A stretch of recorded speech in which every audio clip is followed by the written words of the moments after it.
하나님 말씀 보도록 하겠습니다. 우리 예레미야 32장 26절부터 35절 말씀. 제가 한 절 여러분들 한 절 교도하도록 하겠습니다. 그때 여호와의 말씀이 예레미야에게 임하여 이르시되 20절 여러분 읽으세요. 나는 여호와여 모든 육체의 하나님이라 내게 할 수 없는 일이 있겠느냐. 그러므로 여호와께서 이와 같이 말씀하시니라. 보라, 내가 이 성을 갈대아인의 손과 바벨론의 느부갓네살 왕의 손에 넘길 것인즉 그가 차지할 것이라. 이 성을 치는 갈대아인이 와서 이 성읍에 불을 놓아 성과 집 곧 그 지붕에서 바알에게 분향하며 다른 신들에게 전제를 드려 나를 경노하게 한 집들을 쌓으리니 이는 이스라엘 자손과 유다 자손이 예로부터 내 눈앞에 악을 행하였을 뿐이라. 이스라엘 자손은 그의 손으로 만든 것을 가지고 나를 경노하게 한 것뿐이니라. 여호와의 말씀이니라. 이 성이 건설된 날부터 오늘까지 나의 노여움과 분을 일으키므로 내가 내 앞에서 것을 옮기려 하나니 이는 이스라엘 자손과 유다 자손이 모든 악을 행하여 내 노여움을 일으켰음이라.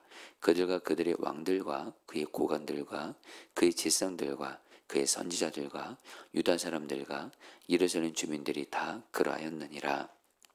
그들이 등을 내게로 돌리고 얼굴을 내게로 향하지 아니하며 내가 그들을 가르치되 끊임없이 가르쳤는데도 그들이 교훈을 듣지 아니하며 받지 아니하고 내 이름으로 일컫는 집에 자기들의 가정한 물건들을 세워서 그 집을 더럽게 하며 35절 다 같이 읽겠습니다. 흰놈의 아들의 골짜기에 바알의 신당을 건축하였으며 자기들의 아들들과 딸들을 몰래 앞으로 지나가게 하였느니라. 그들이 이런 가증한 일을 행하여 유다로 범죄하게 한 것은 내가 명령한 것도 아니요 내 마음에 둔 것도 아니니라. 아멘. 우리 성도님들, 우리 오늘 예레미야 그 32장 이렇게 뒷부분을 여러분 오늘 이렇게 말씀 묵상을 하게 되는데 사실 예레미야 32장 여러분 좀 전체 배경을 좀 알아야 오늘 말씀을 이해할 수가 있습니다. 그래서 여러분들에게 간단하게 예레미야 32장의 배경을 간단하게 말씀드리고 그러면서 하나님이 오늘 말씀 통해서 우리에게 나에게 주시는 말씀 듣고 붙들고 기도하도록 할 텐데 여러분 그 예레미야 32장에서 여러분 예레미야 32장이 지금 어느 때냐면 이제 우리가 아는 대로 유다 백성들이 우리가 아는 대로 하나님 앞에 계속 우상 숭배하고 이제 죄 짓고 그래서 이제 하나님이 심판하시죠. 어떻게 해요? 바벨론 군대에 의해서 여러분 우리 그렇게 이제 침략을 받게 하세요. 침략을 받게 하는데 아직 바벨론이 유다를 완전히 멸망시킨 건 아닙니다. 그러나 이제 유다는 이제 멸망하기 직전 가운데 있습니다. 근데 아직 완전히 멸망당한 건 아닌데 그러나 이때 여러분들 예레미야 선지자가 유다의 마지막 왕이 시드기야 왕에게 들었고 유다의 지도자들과 백성들에게 뭐라고 하나님의 말씀을 전하죠? 너희들 바벨론과 싸우지 말아라. 저항하지 말고 그냥 순순하게 항복해라. 그러면 그렇게 해서 가면 너희들 생명은 하나님이 살려주실 거야.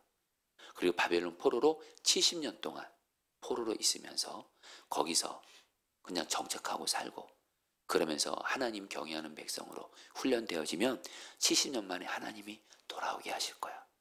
다시 땅을 되찾고 다시 나라를 되찾게 하실 거야. 이렇게 여러분들 하나님 말씀을 예언하니까 여러분 시드기야 왕이 어떻게 해요? 시드기야 왕은 어떻게든 바벨론으로부터 자유롭게 될 거라 생각하고 바벨론 제국에 저항을 하거든요. 그런데 여러분 예레미야가 바벨론에 항복하라 그러니까 시드기야 왕이 예레미야를 감옥에 넣었습니다. 지금 여러분 예레미야가 지금 어떤 상황인지를 아실 필요가 있다는 거예요. 지금 예레미야는 하나님 말씀을 바르게 전했지만 감옥에 들어가 있는 상황이에요. 그런 가운데 어느 날 예레미야의 친척 한 사람인 하나멜이라는 사람이 여러분 예레미야를 찾아와요. 그래서 뭐라고 말하냐면 자기가 지금 형편이 너무 어려우니까 자기 땅, 자기 밭을 사달라고 그래요. 참 이게 참 안타까운 친척이죠.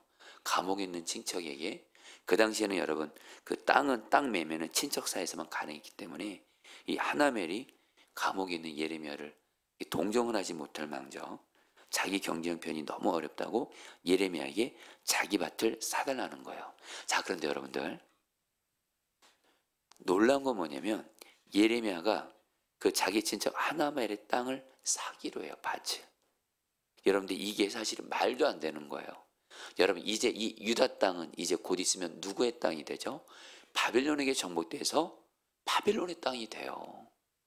바벨론의 땅이 되는 거예요. 그럼 여러분 이제 곧 있으면 내가 지금 돈 주고 이 하나멜의 땅을 예레미야가 사게 되면 이 땅 곧 있으면 바벨론에게 정복당해서 내 땅이 안 되고 자기는 또 포로로 끌려가게 되고, 그러니까 여러분 밭을 사는 건 사실 말도 안 되는 거예요. 근데 예레미야가 왜 밭을 사냐? 하나님이 말씀하셨기 때문에 그래요. 하나님이 말씀하신 거예요. 예레미야야, 너 하나멜의 땅을 돈을 내고 사라는 거예요. 그러니까 여러분 예레미야가 혼란스러운 거예요. 혼란스러운 거예요. 어차피 유다 땅 하나님 말씀한 대로 멸망당하면 내가 이 땅을 사봤자 결국에는 내 땅 되지도 못하고, 그렇건데 왜 땅을 사야 되냐? 여러분 여기서 하나님이 예레미야에게 하신 말씀이 있어요. 예레미야에게 이 말씀을 하신 의미가 있어요. 여러분 비록 예레미야가 이 밭을, 하나님은 왜 예레미야에게 이 땅을 사게 하냐? 성도들 잘 들으십시오. 여기에 아주 중요한 메시지가 있어서 그래요.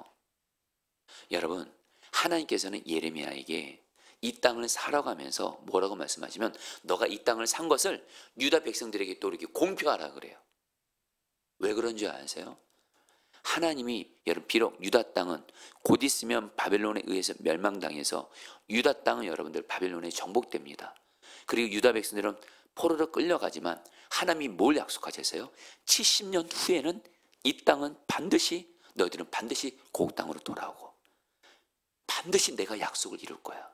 그러니까 예레미야 네가 이 밭을 샀지, 지금은 그러면 곧 있으면 이 땅이 네 땅이 안 될 것 같지만 반드시 하나님의 때에 내가 약속을 이루어 줄 것이고, 그리고 한마디로 이 밭을 사라는 것은 하나님께서 이 유다 땅을 다시 회복시키신다는 약속을 믿고 사라는 거예요. 여러분 무슨 말씀인지 아시겠어요? 지금 당장은 내가 이 땅을 사도 곧 있으면 빼앗기지만 하나님의 때 70년이 지나면 다시 유다 땅을 찾게 되고, 그러면 예레미야는 이 땅을 사게 되면 이 땅은 누구 땅이 되는 거예요? 내 땅이 되는 거예요. 그러니까 하나님의 약속을 정말 믿고 행동하라고. 그러면서 예레미야가 또 이거를 그 유다 백성들에게 공표하라 그래요. 하나님이. 이거는 뭐예요? 유다 백성들은 지금 유다 백성들이 여러분 지금 절망 가운데 있어요. 바벨론이 지금 둘러싸서 포위하고 있거든요. 그러니까 유다 백성들은 우리나라가 언제 망할지 몰라요. 절망 가운데 있어요. 근데 예레미야가 이렇게 말하는 거예요. 말로만 하나님께서 이 유다 땅을 회복시켜 주실 것입니다. 70년 후에 반드시 회복시켜 주실 것, 희망을 얘기하면서 자기 자신이 그 절망한 유다 백성들에게 희망을 취하는 행동을 보여주는 거예요. 유다 백성들에게 밭을 본인이 사면서 여러분들 하나님께서 이 땅을 우리에게 반드시 하나님의 때에 줄 것입니다. 하나님께서 한마디로 여러분 뭐예요? 예레미야에게 하나님의 약속은 반드시 이루어진다는 것을 예레미야가 그동안은 말로 했잖아요. 이제는 행동으로 취하게 한 거예요. 하나님의 약속을 정말 믿는다면 이 약속은 뭐예요? 곧 있으면 바벨론에 의해서 이 땅이 빼앗기지만 70년 후에는 반드시 이 땅을 되찾게 될 것이다. 그 약속을 가지고, 하나님의 약속을 가지고 희망을 취하게 하시고 절망한 유다 백성들에게도 희망을 보여주면서 여러분들 이런 행동을 하게 한 거예요. 밭을 사게 한 거예요. 여러분 그러니까 이런 문맥에서 여러분들 오늘 말씀을 보면요, 여러분 오늘 말씀 26절에, 여러분 오늘 말씀 바로 앞입니다. 오늘 말씀 바로 앞이 25절에 하나님이 이렇게 말씀하세요. 그 예레미야가 이렇게 말해요. 주 여호와여, 주께서 내게 은으로 밭을 사며 증인을 세우라 하셨으니 이 성은 갈대아인의 손에 넘기신 바 되었나이다. 무슨 말이에요? 예레미야가 하나님께 묻는 거, 하나님이 땅을 사라고 하지만 땅을 사지만 혼란스럽긴 합니다. 이 땅 곧 있으면 바벨론에게 뺏기는데, 그런 가운데 하나님이 26절에서 27절에서 말씀하시는 거예요. 여러분 하나님이 오늘 저럼들에게 주시는 말씀이에요. 같이 한번 읽어볼까요? 그때 여호와의 말씀이, 같이 읽겠습니다. 시작. 그때 여호와의 말씀이 예레미야에게 임하여 이르시되 나는 여호와여 모든 육체의 하나님이라 내게 할 수 없는 일이 있겠느냐. 성령 따랐습니다. 내게 할 수 없는 일이 있겠느냐. 이게 무슨 말씀이에요? 예레미야가 다시 한번, 예레미야도 사람이지만 혼란스러운 거예요. 사람이. 하나님이 땅 사러에서 샀어요. 근데 정말 예레미야도 말씀을 전하면서 정말 70년 만에 이 땅이 회복돼서 내가 정말 이 땅을 취할 수 있을까? 정말 하나님의 약속이 이루어질 수 있을까? 하나님께 묻는 거예요. 그 하나님이 뭐라고 말씀하세요? 나는 모든 육체의 하나님. 이 말은 뭐냐면 하나님은 모든 사람을 창조하시고 모든 사람을 통치하시고 다스리시는 전능하신 하나님. 내게 할 수 없는 일이 있겠느냐? 예레미야야, 내가 너에게 준 약속은 아무리 불가능해 보여도, 이루어지는 것이 아무리 어려워 보여도 나 전능한 하나님, 한번 약속했으면 반드시 지키는 나 하나님은, 하나님이 내게 할 수 없는 일이 있겠느냐, 능치 못할 일이 없겠느냐, 반드시 내가 약속을 이루어서, 반드시 지금은 바빌론에서 멸망당하지만 70년 후에 반드시 내가 이 나라를 다시 되찾게 해서 너가 산 이 땅을 너의 땅이 될 것이야 하며 약속을 이루시겠다고 말씀하시는 거예요. 성도님들, 오늘 이 말씀이 사실 지금 저와 여러분들에게 하나님 주시는 음성으로 반드시 들으십시오. 지금 하나님이 여러분들에게 약속을 주신 거 있으시잖아요. 나에게 주신 약속, 나의 미래에 주신 약속, 가정에 주신 약속, 직장에 주신 약속, 또 저 같은 경우는 이 포도나무 교회에 주신 약속, 그리고 뭐 병든 분들은 치유에 대해서 주신 약속. 여러분, 분명한 건 말입니다. 하나님이 여러분들이 주신 약속이 있잖아요. 하나님이 여러분이 주신 약속을 결코 소홀히 여기지 마세요. 가볍게 여기지 마세요. 우리는 하나님의 약속이 어쩔 때는 좀 소홀해지고 그렇게 가볍게 여기는 게, 이게 하나님의 약속이 하나님의 때에 이루어지니까, 그래서 지금 당장 안 이루어지니까 우리가 하나님의 약속을 받았으면서도 이렇게 가볍게 여기는 경우도 있는데, 여러분, 하나님의 약속은요, 하나님의 약속을 내가 받았다면 하나님은 그 약속을 반드시 이루세요. 하나님의 때. 아멘이세요? 그러니까 여러분, 하나님의 약속을 굳게 붙드셔야 돼요. 굳게 붙드셔야 또 하나님이 그 약속을 이뤄가세요.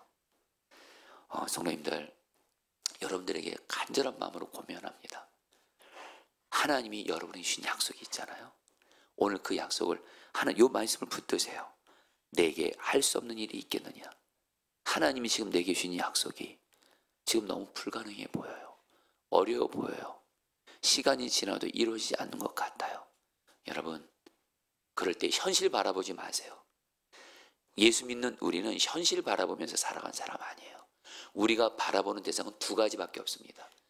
약속을 이루시는 신실하신 하나님과 하나님 내게 주신 약속, 이 두 가지만 붙드는 게 우리의, 여러분, 바라볼 대상이에요. 우리에게 현실이 우리에게 실상이 아니에요. 우리에게 진정한 실상은, 우리가 진정 붙들어야 할 것은 신실하신 하나님과 신실한 주님이 우리에게 주신 약속인 줄 믿습니다. 여러분, 이 약속을 붙들고 오늘도 희망을 가지시면서 아무리 현실이어도 약속 붙들고 나가게 되시기를 축복합니다. 여러분, 제가 지난 토요일 날에 우리 요 분당에 있는 그 불꽃교회라고, 요 중앙연회, 이 경기도 한 반 정도에 해당하는 그 중앙연회, 그 감리교에 속한 우리 평신도들이, 우리 목회자들이 모인 집회를 갔어요.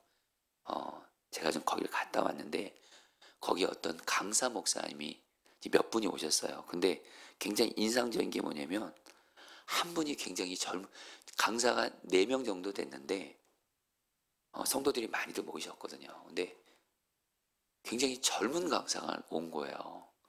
젊은 강사가 저보다도 젊은 것 같아요. 한 40대 중반 됐나요? 굉장히 젊은 거예요. 근데 말씀을 전하는데 정말 부흥사더라고요. 부흥사. 근데 결론부터 말씀드리면, 이분이 인천 강화에 교회를 개척해가지고 하나님의 교회에 이렇게 부흥을 주신 거예요. 사실 이렇게 젊은 목회자가 교회를 개척해가지고 사실 교회가 부흥이 되는 경우는, 여러분, 지금 안타까운 현실이 한데, 사실 지금 현재 사실 그런 경우가 정말 흔치가 않습니다. 근데 이 젊은 목회자가 그 정말 그 교회 이렇게 강화도에서 개척해서 이분이 개척할 때 그 과정을 얘기하시더라고요. 여러분 오늘은 요 말씀으로 그냥 마무리해야 될 것 같아요. 그 강화의 교회를 개척하니까 주변 사람들이 목회자들이 이 목사님을 너무너무 불쌍히 여기는 거예요. 젊은 나이에 이분은 또 백도 없어요. 그리고 그냥 그 예배당도 너무너무 열악하고 그래서 그 주변 선배 목사님들이 이 목사님 보면서 그렇게 불쌍히 여기더래요. 도대체 어떻게 하려고 하냐. 도대체 여기서 개척해서 어떻게 먹고 살고 어떻게 목회하려고 하냐.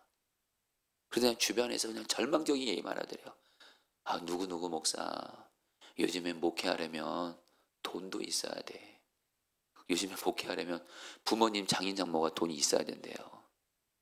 그리고 뭐 사람들도 어느 정도 있어야 되고 뭐 막 여러 개 하면서 그냥 주변에 있는 목사님들이 정말 이분 아무것도 없는 것 같은 이분에게 절망적인 얘기만 하더래요. 그런데 이 목사님은 분명히 그 성경에서는 정말 하나님은 약속을 이루시는 하나님이신데 그 약속을 붙들고 정말 기도하며 나아가면 이루시는 하나님이신데 주변에서 하도 절망적인 얘기를 하지만 이 목사님이 정말 하나님과 하나님의 말씀을 굳게 붙들었다고요. 조금 와닿게 말씀, 믿음으로 나아갔대요. 믿음으로. 그러니까 주변에서 뭐라고 말하든 하나님이 나를 개척하게 하셨고 그리고 말씀을 주셨고 그러니까 하나님을 바라보면서 주변에서 뭐라 그래도 약속의 말씀을 믿음으로 붙잡고 하나님이 약속하셨으니 할 수 있습니다 하면서 기도에 목숨을 걸었대요. 기도에 목숨을 걸었대요. 기도에 목숨을 걸었대요. 주변 바라보지 않고 그냥 하나님을 바라보면서 하나님을 믿습니다. 약속을 믿습니다 하면서 그렇게 여러분 눈물로 기도에 목숨을 걸었대요. 그러니까 하나님이 정말 그 말도 안 되는 그 교회에 결국에는 교회도 자라게 하시고 영혼들도 자라게 하시고 그러면서 이 한 가지 단어로 이제 말씀을 마칠게요.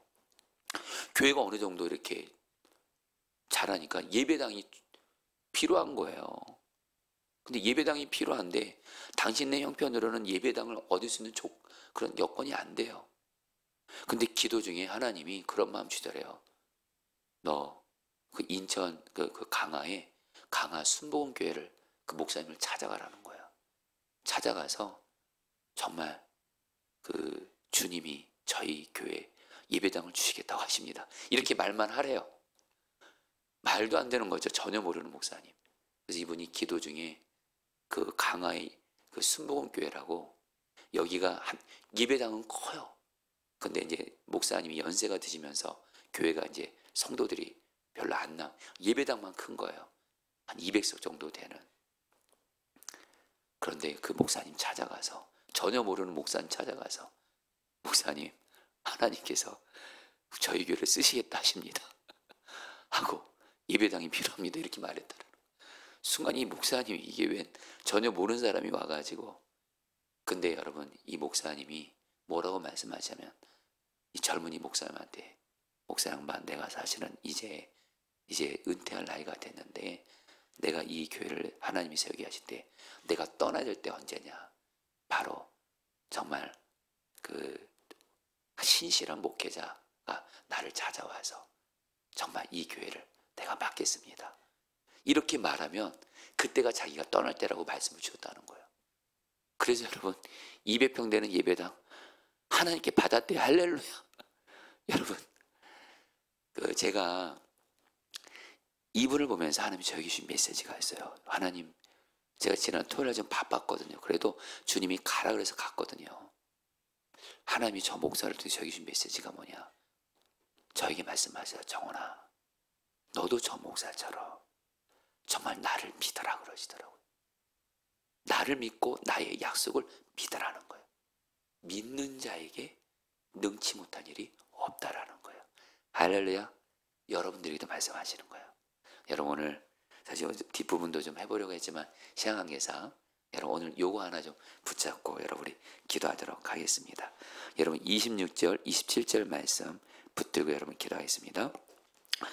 그때 여호와의 말씀이 예레미야에게 임하여 이르시되 나는 여호와여 모든 육체의 하나님이라 내게 할 수 없는 일이 있겠느냐. 여러분 이 말씀 붙들고 여러분 두 번 기도하도록 했습니다. 여러분 첫 번째입니다. 여러분 하나님이 여러분이 주신 약속이 있으시죠. 특별히 여러분이 주신 약속 중에 오늘 내게 주신 가장 중요한 약속 한 가지, 지금 여러분에게 가장 절실한 그 약속 한 가지죠. 그 약속 지금 붙드세요. 그 약속 붙드시고 약속을 반드시 이루신 신실하신 하나님을 바라보면서 여러분 오늘 기도하겠습니다. 하나님, 전 약속하신 것을 반드시 이루시는 하나님을 내가 바라봅니다. 하나님의 약속을 내가 믿음으로 붙들게 하여 주시옵소서. 이집트 여러분들 이제 오늘 이렇게 기도하시고 나서 사람들한테도 예레미야처럼 공표하는 거예요. 하나님은 나에게 이 약속 이루어 주십니다. 이제는 믿음으로 나아갈 때예요. 하나님 내게 주신 약속을 하나님 내가 믿음으로 붙들게 하셔서 약속이 이루어지게 하여 주옵소서. 우리 주 한번 부르고 기도하겠습니다. 기도합니다. 주여, 주님 기도합니다. 주님 하나님이 내게 주신 약속, 하나님 반드시 하나님은 이루십니다. 하나님이 내게 주신 약속 반드시 이루어 주십니다. 하나님은 반드시 약속을 이루어 주십니다. 신실하신 하나님이 내게 주신 약속을 반드시 이루어 주십니다. 예수님은 포도나무여 나는 가지요, 나는 예수님 안에 예수님 내 안에 가면 사람 열매를 많이 맺는다고 약속하셨사오니 오 주님 이 약속을 이루어 주옵소서. 주님 내게 주신 약속을 내가 믿음으로 붙듭니다. 이루어 주십시오. 이루어 주십시오. 이루어 주십시오. 이루어 주십시오. 이루어 주십시오. 이루어 주십시오. 하나님은 능히 어떤 하나님의 약속도 불가능해 보이는 약속도 이루어 주십니다. 하나님의 약속을 이루어주소서. 하나님의 약속을 이루어주소서. 믿음으로 붙들며 나가게 하시고 이루어지게 하여 주시옵소서. 아멘. 여러분 우리 한 번 더 기도할 때 여러분 성경은 말씀합니다. 하나님의 약속은 믿음과 함께 기도를 통해서 이루어집니다. 믿음과 기도가 하나님의 약속이 이루어지는 열쇠입니다. 여러분들 그래서 실제로 이스라엘 백성들이 바벨론 포로 70년에 있는 동안 다니엘 같은 하나님의 사람들은 하나님의 약속이 이루어지기를 기도했어요. 여러분 시간에 기도하겠습니다. 하나님, 내가 하나님의 약속이 이루어지기 위해서 기도의 대가를 지불하게 하소서. 특별히 여러분들에게 간절한 마음으로 권면하는 것은 부르짖어 기도하셔야 됩니다. 그래서 여러분들에게 교회 예배당 나와 성령 집회에 나와서도 기도하라는 겁니다. 이 시간 기도할 때 하나님, 내가 하나님의 약속이 이루어지기 위해 내가 하나님 앞에 기도의 순종을 온전히 감당하게 하여 주시옵소서. 기도를 통해 하나님의 약속이 이루어진 것을 보게 하여 주옵소서. 우리 주여 한번 부르고 기도하겠습니다. 기도합니다. 주여